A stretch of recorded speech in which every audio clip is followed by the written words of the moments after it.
തുടർച്ചയായ പരാജയങ്ങൾ, തുടർച്ചയായ വിമർശനങ്ങൾ. ലോക ക്രിക്കറ്റിൽ പഴയ കരുത്ത് നഷ്ടപ്പെട്ട വെസ്റ്റ് ഇൻഡീസ്.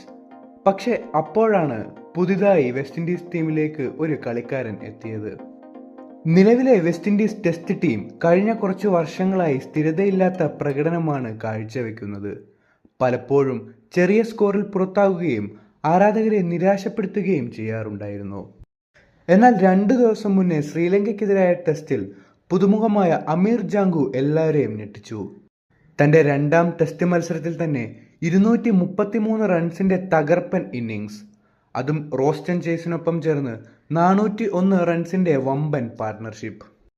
വെസ്റ്റ് ഇൻഡീസിന്റെ ടെസ്റ്റ് ചരിത്രത്തിലെ തന്നെ 2ാമത്തെ വലിയ പാർട്ണർഷിപ്പായിരുന്നു ഇത്.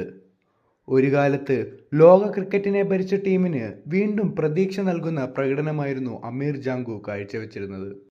ക്യാപ്റ്റൻ കൂടിയായിരുന്ന റോസ്റ്റൺ ചേസ് 324 പന്തിൽ 194 റൺസ് നേടിയപ്പോൾ അമീർ ജാംഗു 373 പന്തിൽ നിന്ന് 233 റൺസ്. 50ാമത്തെ ഓവറിൽ 168 റൺസിൽ ജസ്റ്റിൻ ഗ്രീവ്സിന്റെ വിക്കറ്റ് പോയതിനു ശേഷം പിന്നീട് 150ാമത്തെ ഓവറിൽ 569 വെസ്റ്റ് ഇൻഡീസിന്റെ അടുത്ത വിക്കറ്റ് നഷ്ടപ്പെട്ടത്.